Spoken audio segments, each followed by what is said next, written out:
Good morning student, कैसे हो?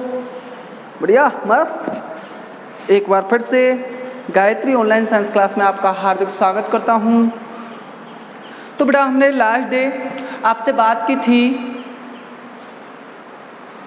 Sodium hydroxide से संबंधी। सोडियम हाइड्रोक्साइड के बाद में हमने फिर पढ़ा था सोडियम बाइकार्बोनेट, और सोडियम बाइकार्बोनेट के बारे में हमने लास्ट वीडियो में आपको बताया था उसके निर्माण की विधि से संबंधी हमने बात की थी। उसके क्या क्या गुणधर्म होते हैं, उसके क्या क्या उपयोग होते हैं, तो हमने ये आपको लास्ट वीडियो के अंदर बताया था। तो अपना बेटा अब जो नेक्स्ट टॉपिक होता है वो आता है आपका विरंजक चूर्ण। अपना जो अगला टॉपिक है वो है आपका विरंजक चूर्ण। क्या है बेटा? विरंजक चूर्ण। तो बेटा देखो, विरंजक चूर्ण जो है, ये विरंजक चूर्ण, इसका अणु सूत्र क्या होता है? तो बेटा, विरंजक चूर्ण का अणु सूत्र होता है CaOCl2। CaOCl2 विरंजक चूर्ण जो होता है, इसका अणु सूत्र क्या होता है? CaOCl2। क्या होता है? CaOCl2 विरंजक चूर्ण का क्या होता है? अणु सूत्र होता है। बेटा, जो CaOCl2 होता है, इसको हम रासायनिक भाषा में किस नाम से जानते हैं? अर्थात रासायनिक नाम इसका क्या होता है? तो रासायनिक नाम होता है इसका कैल्शियम ऑक्सोक्लोराइड। इसका रासायनिक नाम क्या है बेटा? कैल्शियम ऑक्सोक्लोराइड। Ca मतलब कैल्शियम, O मतलब ऑक्सो, Cl2 मतलब क्लोराइड। तो इसका रासायनिक नाम क्या हो गया बेटा? Calcium oxo chloride. ठीक है ना? उसके बाद में हम बात करते हैं कि जो विरंजक चूर्ण होता है, इसको हम एक अन्य नाम से भी जानते हैं, और वो नाम होता है इसका ब्लीचिंग पाउडर। ब्लीचिंग पाउडर के नाम से इसे जाना जाता है। तो बेटा, विरंजक चूर्ण को ही हम क्या कहते हैं? ब्लीचिंग पाउडर कहते हैं। विरंजक चूर्ण का दूसरा नाम क्या होता है? ब्लीचिंग पाउडर होता है। क्या होता है? ब्लीचिंग पाउडर होता है। इसका रासायनिक नाम क्या होता है? कैल्शियम ऑक्सोक्लोराइड होता है। इसका अणु सूत्र क्या होता है? CaOCl2 होता है। तो बेटा, एक बात आपको ध्यान रखनी है, आपसे कभी कभी ये पूछता है ये इसकी प्रकृति कैसी होगी। तो आपको यहाँ पर दो चीज़ दिखाई दे रही है, एक तो कैल्शियम Ca और O दिखाई दे रहा है, और एक साइड आपको Cl2 दिखाई दे रहा है। तो वो मैंने बताया CaO है, पहले भी वीडियो में कई बार बता चुका हूँ आप किस तरीके से। Ca क्या बच सकता है इसमें से? OH का होल ट्वाइस हो जाएगा, और इसके आगे यदि हम क्या जोड़ दें? HCl जोड़ दें, सॉरी H जोड़ दें, तो क्या बन जाएगा? ये अम्ल बन गया। HCl क्या होता है? अम्ल होता है। क्या चीज़ है ये? अम्ल है। और कैल्शियम हाइड्रोक्साइड ये क्या चीज़ है? क्षार है। क्या चीज़ है? क्षार है। तो बेटा, आप दोनों में देखना है आपको, ये कैल्शियम हाइड्रोक्साइड किस प्रकार का क्षार है? आपका दुर्बल है। दुर्बल है। और ये कैसा है? प्रबल है। तो आपसे इसकी प्रकृति पूछा, प्रबल होता है तो बनने वाला जो लवण होता है वो उसी प्रकृति का होता है। तो प्रबल कौन है इसमें? अम्ल है। अम्ल प्रबल है, तो ये बनने वाला जो लवण है ये कैसी प्रकृति का होगा? या कैल्शियम ऑक्सोक्लोराइड कैसी प्रकृति का होता है? मुख्य रूप से अम्लीय प्रकृति का होता है। कैसी प्रकृति होती है इसकी? अम्लीय प्रकृति होती है। ध्यान रखोगे ना, कैसी प्रकृति है? अम्लीय प्रकृति का ये होता है। ठीक है बेटा, अम्लीय प्रकृति का होता है। अब देखते हैं हम बेटा इसके निर्माण की विधि, कि इसका निर्माण किस तरीके से किया जाता है, इसका औद्योगिक उत्पादन किस तरीके से किया जाता है। तो देखो बेटा, इसके निर्माण की विधि में हमारे को ध्यान रखना है केवल कि इसका निर्माण जो होता है वो शुष्क, अर्थात उसके अंदर क्या नहीं होगा, बिल्कुल भी जल नहीं होगा। शुष्क मात्रा में क्या लेंगे हम? भुजा हुआ चूना लेते हैं, भुजा हुआ चूना लेते हैं। और भुजे हुए चूने का अणुसूत्र क्या होता है? CaOH का होल ट्वाइस। आपको मैं बता भी चुका हूँ कई बार, अणुसूत्र आपको मैंने कराए हैं, तब आपको मैं कई बार बता चुका हूँ। दो होते हैं ये, एक तो होता है CaO और एक होता है CaOH का होल ट्वाइस। तो ये तो आपका होता है भुजा हुआ चूना, भुजे हुए चूने के। तो ये तो क्या है? CaOH का होल ट्वाइस तो होता है आपका भुजा हुआ चूना होता है। और ये क्या होता है? बिना भुजा हुआ चूना। ये कैसा होता है? बिना भुजा हुआ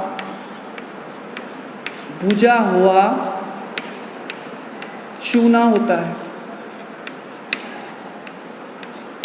तो CaO क्या होता है बेटा? बिना भुजा हुआ चूना, जबकि CaOH का होल ट्वाइस कैसा है? भुजा हुआ चूना। दोनों को ध्यान रखना है।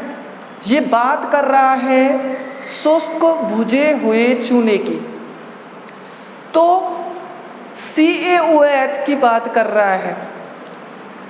भुजे हुए चूने का अणुसूत्र होता है CaOH का होल ट्वाइस। इस पर हम क्लोरीन गैस क्या करते हैं? प्रवाहित करते हैं। अर्थात इसके अंदर हम कौन सी गैस प्रवाहित करेंगे? क्लोरीन गैस हम प्रवाहित करेंगे। तो आपको क्या प्राप्त हो जाएगा? विरंजक चूर्ण प्राप्त हो जाता है। तो केवल सीधी सी परिभाषा आपको ध्यान रखनी है। आपसे पूछा जाता है कि विरंजक चूर्ण के निर्माण की विधि का रासायनिक समीकरण दीजिए, तो आप आसानी से एक शब्द ध्यान रखना है आपको केवल, कि इसे भुजे हुए चूने से प्राप्त किया जाता है। कैसे? कि उस भुजे हुए चूने में कौन सी गैस प्रवाहित कर दें? क्लोरीन गैस यदि हम प्रवाहित करते हैं तो हमारे को क्या प्राप्त हो जाता है? विरंजक चूर्ण प्राप्त हो जाता है। क्लियर? तो बेटा अब इसका हम देखते हैं समीकरण। समीकरण में केवल ये ध्यान रखना है आपको, मैंने बताया उसकी थ्योरी को ध्यान रखना है, समीकरण आसानी से आप लिख लेते हो। कैसे बेटा? देखो ये कह रहा है भुजे हुए चूने, तो भुजे हुए चूने का अणुसूत्र क्या होता है? CaOH का होल ट्वाइस होता है। कौन सी गैस प्रवाहित कर रहा है? Cl2 गैस प्रवाहित कर रहा है। Cl2 गैस प्रवाहित किया आपने, तो आपको कुछ नहीं करना है, इसके अकॉर्डिंग चलना है और सबसे पहले उत्पाद में क्या बना देना है? विरंजक चूर्ण बना देना है। बाद में देख लेना जो भी कुछ बचा कुचा रह जाता है बाद में, आप तो पहले अभिक्रिया जो चीज़ बनानी है उसको बना दिया करो। ठीक है ना? देखो क्या बनाना है? विरंजक चूर्ण बनता है। ये कह रहा है कि इस भुजे हुए चूने पर क्लोरीन गैस प्रवाहित करने से क्या बन जाएगा? विरंजक चूर्ण। और तो विरंजक चूर्ण आप खुद को ध्यान रखना है, विरंजक चूर्ण का अणुसूत्र क्या होता है? CaOCl2 होता है। तो ये तो बन गया आपका विरंजक चूर्ण। क्या चीज है ये? विरंजक चूर्ण प्राप्त हो गया। विरंजक चूर्ण आपने बना दिया, उत्पाद में डायरेक्ट लिख दो, अपने आप ही लिख दो। ये अभिक्रिया हुई, दोनों को आपने प्रोडक्ट, यहाँ पर ध्यान रखना है अभिकारक लिख दिए तो अभिकारक के बाद में जो उत्पाद बनेगा उसमें उत्पाद तो बनेगा ही, क्या बनेगा, जो चीज़ हम प्राप्त करना चाह रहे हैं, तो उसको तो पहले सबसे पहले लिख दो उत्पाद के अंदर। अब बचा कुछ बाद में लिखो। अब देखो इसमें क्या बच रहा है, और देखो यहाँ से क्लोरीन 2 थे तो यहाँ पर क्लोरीन 2 गए हमारे पास। अब यहाँ पर देखो एक तो हाइड्रोजन बचे हुए हैं यहाँ पे 2, और एक क्या बची हुई है यहाँ पर, ऑक्सीजन बची हुई है, और सी यहाँ पर काम आ गया। तो इसमें निकल क्या गया, क्या बचा हुआ है, 2 तो हाइड्रोजन है तो H2 लिख दिया, और एक क्या बची हुई है, ऑक्सीजन, तो क्या बन जाएगा, जल बन जाएगा। क्या बन जाएगा साथ में, जल। ठीक है ना, इस तरीके से आप समीकरण लिख सकते हो। ये इसका क्या हो गया, रासायनिक समीकरण हो गया कि जब बुझे हुए चूने पर क्लोरीन गैस प्रवाहित की जाती है तो विरंजक चूर्ण प्राप्त होता है। ये क्या है आपका, बुझा हुआ चूना। CaOH का होल ट्वाइस क्या होता है, बुझा हुआ चूना होता है। इसमें हम क्लोरीन गैस प्रवाहित करते हैं तो आपको विरंजक चूर्ण प्राप्त हो जाता है। पहले इनको लिख लिया, डायरेक्ट आपको अणुसूत्र ध्यान होना चाहिए, और उत्पाद में डायरेक्ट आप क्या निकाल दो, पहले जो भी अणुसूत्र है उसको लिख दो, और बाद में जो बचा कुचा है हमारा उसको देख लिया करो, बाद में देख लिया करो। पहले जो बनाना है हमको उसको उत्पाद के अंदर लिख दो, और बाद में हमारे को जो बचे हैं, जैसे मैंने अभी देखा था जल की मालूम नहीं हो रही थी ना, मैंने इसको लिख दिया, विरंजक चूर्ण को बना दिया सबसे पहले। उसके बाद में जो बचा कुचा था वो हमने देखा, तो क्या बचा हुआ था, जल। जल आपने अलग से निकाल दिया। तो इस तरीके से आप इसका समीकरण लिख सकते हो, या डायरेक्ट आप याद रख सकते हो कि कैल्शियम हाइड्रोक्साइड की क्लोरीन गैस प्रवाहित करने पर विरंजक चूर्ण तथा जल प्राप्त होते हैं। ठीक है ना। तो बेटा ये हो जाता है आपका इसके निर्माण की विधि, विरंजक चूर्ण के निर्माण की विधि। ये हो गया उसका समीकरण। उसके बाद में आते हैं अब विरंजक चूर्ण के गुणधर्म। तो बेटा विरंजक चूर्ण के गुणधर्म में सबसे पहले हम बात करें तो पहला पॉइंट आता है आपका कि यह पीले रंग का, विरंजक चूर्ण कैसे रंग का होता है, पीले रंग का होता है। कैसे रंग का होता है, पीले रंग का होता है। तीक्ष्ण गंध देने वाला, गंध कैसी होती है, तीखी, तीखी गंध वाला ठोस पदार्थ होता है। कैसी गंध देता है, तीक्ष्ण गंध होती है, तीखी गंध होती है। अर्थात तीखी गंध का मतलब होता है जिसको हम सहन नहीं कर सकते हैं, ऐसी गंध होती है जिसको हम सूंघ नहीं सकते हैं। ठीक है ना। वो तीक्ष्ण गंध देने वाला कैसा पदार्थ होता है, ठोस पदार्थ होता है। दूसरा पॉइंट है इसका, दूसरा गुणधर्म होता है कि यह वायु में खुला छोड़ने पर क्लोरीन गैस देता है। तो ये इम्पोर्टेंट गुणधर्म है कि उस यौगिक का नाम बताइए, उस पदार्थ का नाम बताइए जो वायु में खुला छोड़ने पर क्लोरीन गैस मुक्त करता है।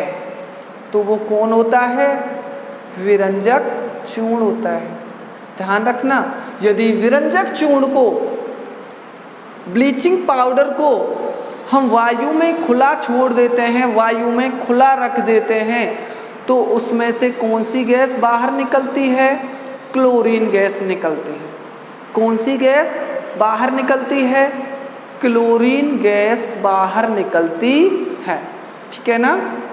ध्यान रखना है बेटा ये कि यदि हम विरंजक चूर्ण को वायु में खुला छोड़ते हैं तो वो कौन सी गैस मुक्त करता है, क्लोरीन गैस मुक्त करता है। ठीक है ना। तीसरा पॉइंट यह ठंडे जल में क्या होता है, विलय होता है। ठंडे जल के अंदर ही क्या होता है, घुल पाता है। ठंडे जल में क्या कर सकते हैं, हम इसको घोल सकते हैं। चौथा पॉइंट है आपका, यह तनु अम्लों के साथ, ये शब्द आपको ध्यान रखना है, तनु अम्लों के साथ। अम्ल कैसा लिया है, मैंने अब बताया था लास्ट वीडियो में, मैं आपको बता चुका हूं कि बेटा तनु और सांद्र में अंतर बता चुका हूं। तो ध्यान रखना है, वो ही तनु अम्ल ले रहे हैं यहाँ पर। तनु अम्ल से क्रिया करके कौन सी गैस देता है, क्लोरीन गैस देता है। कौन सी गैस देता है, क्लोरीन गैस देता है। ध्यान रखना, कौन से अम्लों से क्रिया करता है, तनु अम्लों के साथ क्रिया करके कौन सी गैस देता है बेटा, क्लोरीन गैस मुक्त करता है। कौन सी गैस मुक्त करता है, क्लोरीन गैस। कैसे, देखो इसका समीकरण दिया हुआ है, जैसे CaOCl2 की अभिक्रिया हम तनु HCl के साथ, तनु लिया है ना, तनु HCl से कराते हैं तो आपको CaCl2 कैल्शियम क्लोराइड तथा जल एवं क्लोरीन गैस मुक्त होती है। ध्यान रखना बेटा इसको, जब हम आपको ये रिएक्शन, आपको भाषा, इसका गुणधर्म आपको ध्यान रखना है। कैसे ध्यान रखना है कि आपको ध्यान रखना है कि जो विरंजक चूर्ण होता है वो किसके साथ, तनु अम्लों के साथ, तनु अम्लों के साथ अभिक्रिया करके हमेशा कौन सी गैस देता है, क्लोरीन गैस देता है। कौन सी गैस देता है, क्लोरीन गैस देता है। तो बेटा यहाँ से ये आपको ध्यान रखना है, HCl यहाँ से निकाल दो, चलो ये आपने यहाँ से Cl2 निकाल दिया। आपको मालूम हो गया कि विरंजक चूर्ण तनु अम्ल से क्रिया करेगा तो क्या दे देता है, क्लोरीन गैस दे देता है। तो आपने सबसे पहले उत्पाद में क्या निकाल दी, क्लोरीन गैस निकाल दी। उसके बाद में आपको अब देखना है क्या बचा कुचा है, उस बचे कुचे को आप लिख देना है आपको यहाँ पर। तो देखो हमारे पास में CaO बचा हुआ है और यहाँ पर आपको Cl बचा हुआ, HCl बचा हुआ है। तो इससे आप क्या बना सकते हो, एक तो H है तो इसका मतलब है H और O आपको जहाँ दिखाई दे रहे हैं, शेष बचे हुए जहाँ पर आपको H और O दिखाई देते हैं तो सबसे पहले आपको वहाँ पर क्या निकाल देना है, जल निकाल देना है। और अब बचा कुछ है उसको लिख देना है। तो देखो यहाँ से O गया, यहाँ से H गया तो H2O बन जाएगा। उसके बाद में क्या बच रहा है, Ca और Ca बचा है और Cl बचा है तो क्या बन गया, CaCl2 बन जाता है। समीकरण संतुलित करने से अपने आप निकल आएगा। देखना चाहते हैं तो देख लो, Cl2 आपने निकाल दिया तो मान लिया यहाँ से ये Cl2 चला गया। H2 यहाँ से H है तो यहाँ पर हम क्या लगाएंगे, वहाँ पे हाइड्रोजन कितने हैं, 2, यहाँ पे हाइड्रोजन कितने हैं, 1 है तो क्या लगा दिया यहाँ पर 2, 2HCl, ठीक है ना। तो 2HCl, तो हाइड्रोजन कितने हो गए 2, क्लोरीन भी कितने हो गए 2, तो ये 2 क्लोरीन हो गए और कैल्शियम यहाँ पर कितना बचा हुआ है 1। तो आपको केवल ध्यान रखना है कि ये तनु अम्लों के साथ में अभिक्रिया करके हमेशा कौन सी गैस मुक्त करते हैं, क्लोरीन गैस मुक्त करते हैं, ठीक है ना।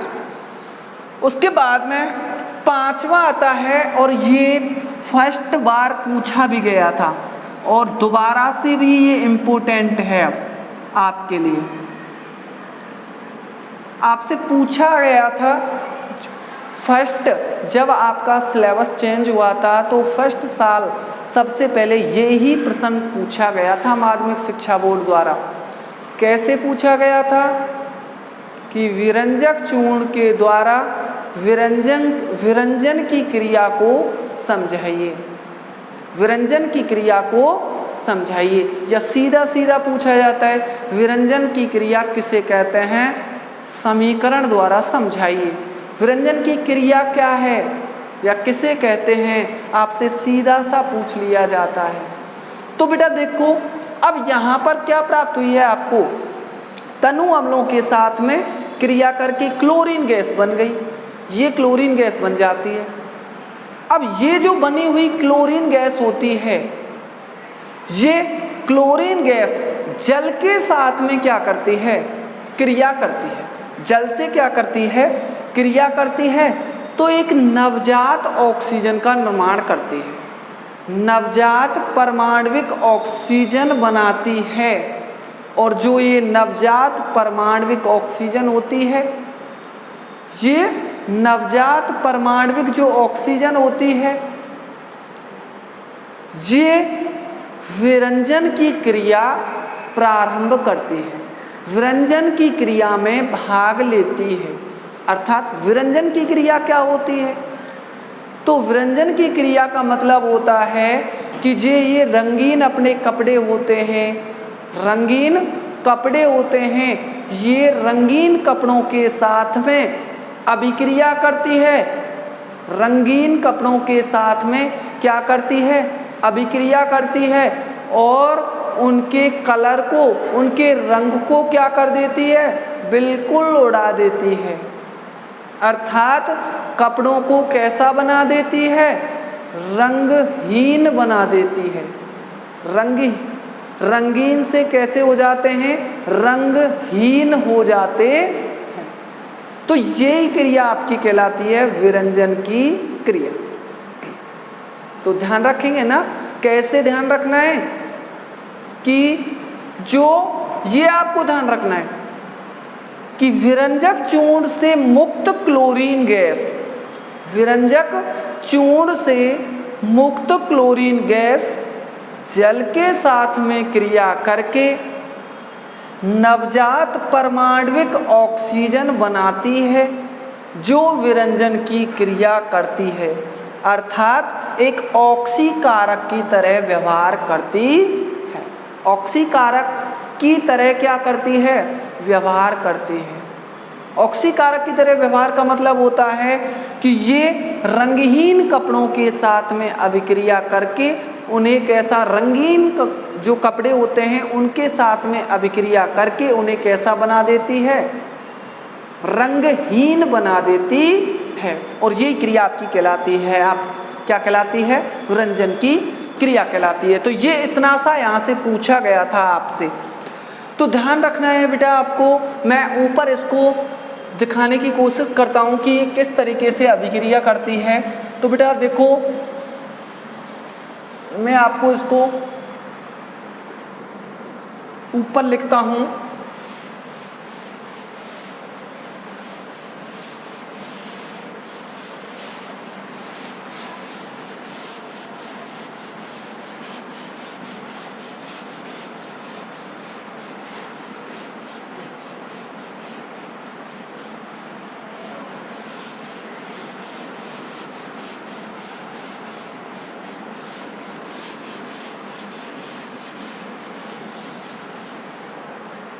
देखो बेटा,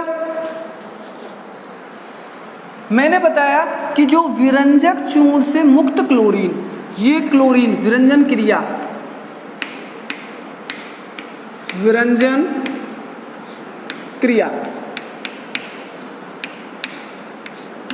विरंजन क्रिया क्या होती है, तो विरंजक चूर्ण से मुक्त क्लोरीन गैस, ये मुक्त क्लोरीन गैस है। विरंजक चूर्ण से मुक्त क्लोरीन गैस किसके साथ अभिक्रिया करती है, H2O के साथ में अभिक्रिया करती है। और H2O के साथ में अभिक्रिया करके परमाणविक ऑक्सीजन का निर्माण करती है। तो देखो बेटा, यहाँ से ये Cl और H2 मिलकर क्या बना देते हैं, 2HCl का निर्माण कर लेता है, और बच क्या जाती है आपके पास में परमाणविक ऑक्सीजन। केवल एक ऑक्सीजन बच जाती है, ये सिंगल ऑक्सीजन आपको प्राप्त होती है अकेली। तो ये परमाणविक क्यों कह रहे हैं, क्योंकि केवल एक परमाणु के रूप में आपको, एकल परमाणु के रूप में ये प्राप्त होती है। इसीलिए इसे क्या क्या कहा जाता है, नवजात ऑक्सीजन, नवजात ऑक्सीजन या परमाणविक ऑक्सीजन, परमाणविक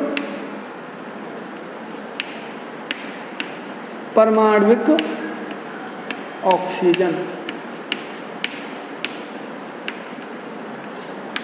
ये नवजात ऑक्सीजन या परमाणविक ऑक्सीजन कहलाती है। अब ये जो नवजात या परमाणविक ऑक्सीजन जो बनती है, ये जो बनी है, ये रंगीन कपड़ों के साथ में, कैसे कपड़ों के साथ में, रंगीन कपड़ों के साथ में अभिक्रिया करेगी ये परमाणविक ऑक्सीजन, ठीक है ना। ये इनके साथ में क्या करती है, अभिक्रिया करेगी, अर्थात ये इनके साथ में ऑक्सीकारक की तरह व्यवहार करती है। ये जो परमाणविक ऑक्सीजन होती है, ये परमाणविक ऑक्सीजन इनके साथ में ऑक्सीकारक की तरह व्यवहार करती है। ऑक्सीकारक की तरह व्यवहार करके ये इनके रंग को क्या कर देती है, उड़ा देती है। तो ये परमाणविक ऑक्सीजन जो होती है रंग उड़ाने में काम में ली जाती है। तो ये परमाणविक ऑक्सीजन इनके साथ में रंगीन पदार्थों के साथ में क्रिया करके उन्हें कैसा बना देती है, रंगहीन बना देती है। कैसा बना देती है, रंगहीन बना देती है। और ये क्रिया कहलाती है आपकी विरंजन की क्रिया। ये पूछा था, इतना सा लिखना था आपको, और 3 नंबर का प्रश्न यहाँ से पूछा गया था। तो ध्यान रखना, विरंजक चूर्ण से मुक्त क्लोरीन गैस, विरंजन की क्रिया क्या होती है, तो क्या लिखना है आपको कि विरंजक चूर्ण से मुक्त क्लोरीन गैस जल के साथ में अभिक्रिया करके नवजात ऑक्सीजन या नवजात परमाणविक ऑक्सीजन का निर्माण करती है। ये नवजात परमाणविक ऑक्सीजन रंगीन पदार्थों के साथ में क्रिया करके पदार्थों को कैसा बना देते हैं, रंगहीन बना देती है। तो ये क्रिया आपकी कहलाती है, क्या कहलाती है, विरंजन की क्रिया। दोबारा से इम्पोर्टेंट है ये, और ये पूरा टॉपिक बहुत ज़्यादा इम्पोर्टेंट है, विरंजक चूर्ण। और मोस्टली ये आपसे पूछा भी जाता है कि विरंजक चूर्ण का अणुसूत्र क्या होता है, इसके निर्माण की विधि का रासायनिक समीकरण दीजिए और इसके कोई 2 उपयोग बताइए, या फिर यहाँ से बीच में से इनके गुणधर्मों में से डाल देता है, जैसे ये डाल दिया था आपको। और आपको ये बात भी ध्यान रखनी है कि यह वायु में खुला छोड़ने पर कौन सी गैस देता है, क्लोरीन गैस देता है। ये पॉइंट भी इम्पोर्टेंट है कि जो विरंजक चूर्ण होता है वो तनु अम्लों के साथ में अभिक्रिया करके हमेशा कौन सी गैस मुक्त करता है, क्लोरीन गैस मुक्त करता है। क्लियर, ठीक है ना बेटा। तो ये होती है इसकी विरंजन की क्रिया, समझे ना। तो बेटा मैं मानता हूं कि ये सारी चीजें आपको यहां तक सब क्लियर हुई होंगी। उसके बाद में हम बात करते हैं बेटा इसके उपयोगों से संबंधी अब हम बात करते हैं। तो देखो बेटा इसके क्या क्या उपयोग होते हैं।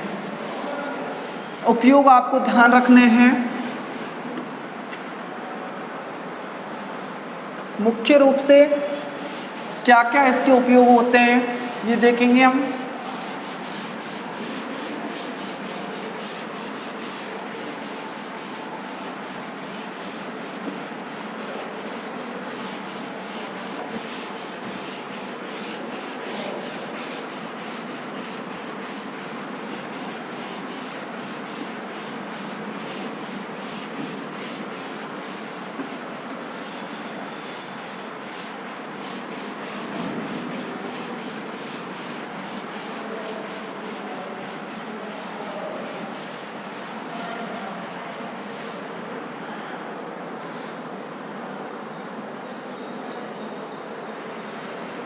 तो बेटा बात करते हैं उपयोग।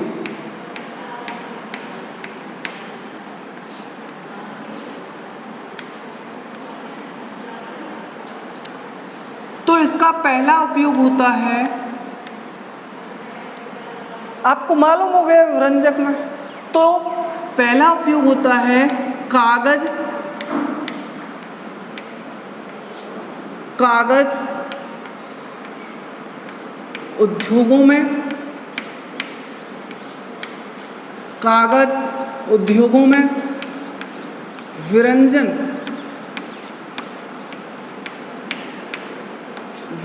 के रूप में,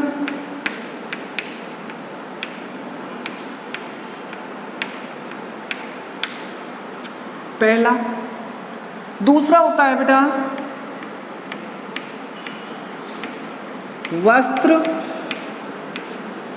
उद्योगों में, वस्त्र उद्योगों में विरंजन के रूप में, विरंजन के रूप में।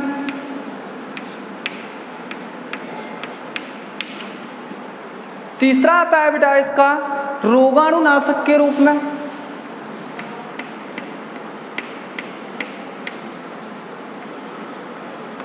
रोगाणुनाशक के रूप में।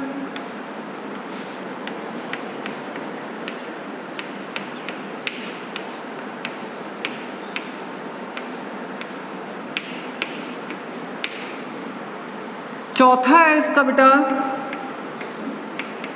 जल के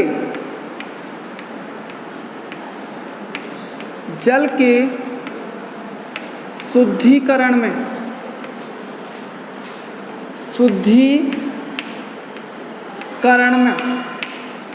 हम किसका उपयोग करते हैं? रंजक चूर्ण का उपयोग करते हैं। तो बेटा और एक इम्पोर्टेंटली मैंने बता रखा है, वो आपको जब आपको बिल्कुल ही उपयोग कोई सा भी उपयोग यदि याद नहीं रहता है तो आपको एक उपयोग तो ऐसा है जिसको आपको सभी के अंदर लिखना होता है, और वो होता है आपका पांचवा। लिखना चाहते हैं तो लिख सकते हैं। प्रयोगशाला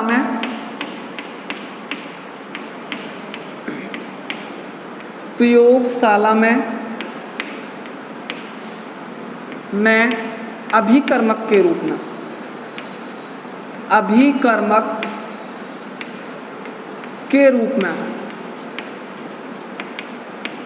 रूप में हम किसका उपयोग करते हैं? रंजक चूर्ण का उपयोग करते हैं।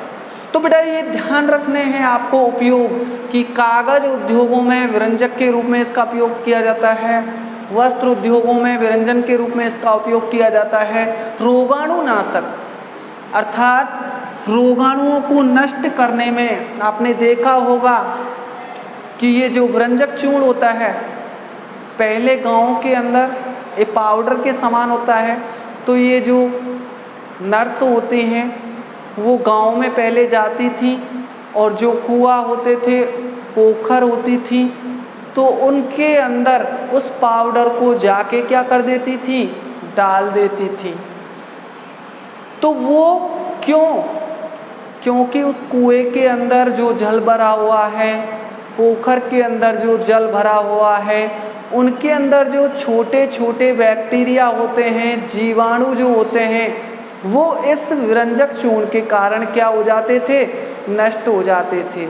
इसीलिए जब वो रोगाणुनाशक, आपके रोगाणु भी मर गए और जल कैसा हो गया, शुद्ध हो जाता है। तो जल के शुद्धिकरण में और रोगाणु नाशक के रूप में भी हम किसका उपयोग करते हैं, विरंजक चूर्ण का उपयोग करते हैं। और प्रयोगशाला में अभिकर्मक के रूप में भी हम इसका उपयोग करते हैं। बेटा एक यहाँ पर आपको सस्पेंस हो रहा होगा कि जल के शुद्धिकरण में, तो जल के शुद्धिकरण में मैंने आपको एक फिटकरी का भी लिखाया था उपयोग।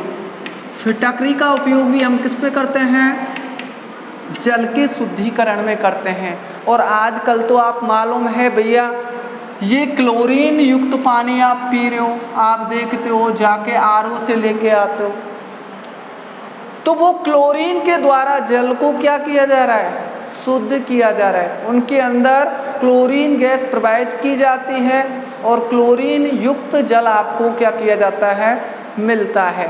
आप आरओ पर जाते हैं, वहाँ से लेके आते हैं ना, पानी लेके आते हैं, तो वो किसके द्वारा, इस विरंजक चूर्ण के द्वारा, अर्थात इस क्लोरीन के द्वारा। क्लोरीन युक्त जल होता है, उसमें मात्रा, सबसे ज़्यादा मात्रा उस जल के अंदर मुख्य रूप से किसकी होती है, क्लोरीन की होती है। किसकी होती है, क्लोरीन की होती है, ध्यान रखना। तो जल के शुद्धिकरण में हम मुख्य रूप से विरंजक चूर्ण का उपयोग करते हैं। और दूसरा मैंने बताया था, फिटकरी के द्वारा भी जल का क्या किया जाता है, शुद्धिकरण किया जाता है। तो फिटकरी भी जल के शुद्धिकरण में काम में ली जाती है। इसी प्रकार से विरंजक चूर्ण भी जल के शुद्धिकरण में क्या होता है, काम में आता है। और रोगाणुनाशक अर्थात ये एंटीसेप्टिक के रूप में भी कार्य करती है, एंटीबायोटिक के रूप में भी ये कार्य करती है, ठीक है ना। एंटीबायोटिक के रूप में ये कार्य करती है, रोगाणुनाशक के रूप में ये कार्य करती है। रोगाणुनाशक का मतलब होता है, रोगाणुनाशक मतलब नाश करने वाला, रोगाणुओं का नाश करने वाला क्या होता है, रोगाणुनाशक होता है, समझे ना। तो रोगाणुनाशक के रूप में हम किसका उपयोग करते हैं, विरंजक चूर्ण का उपयोग करते हैं। प्रयोगशालाओं में अभिकर्मक के रूप में करते हैं।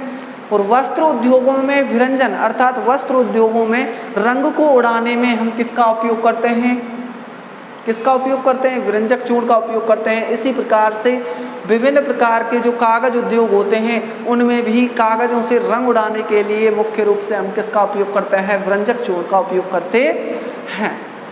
ठीक है बेटा।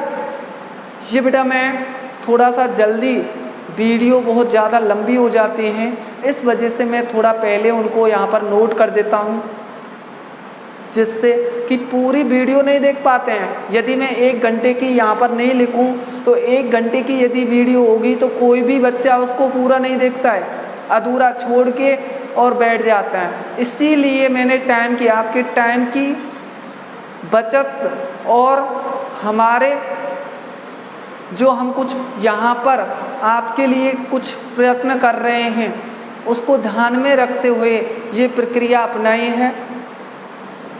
तो आप सभी से मैं यही कहना चाहता हूँ कि रेगुलर तरीके से इन वीडियो को देखते रहें, तभी कुछ आपको समझ में आएगा।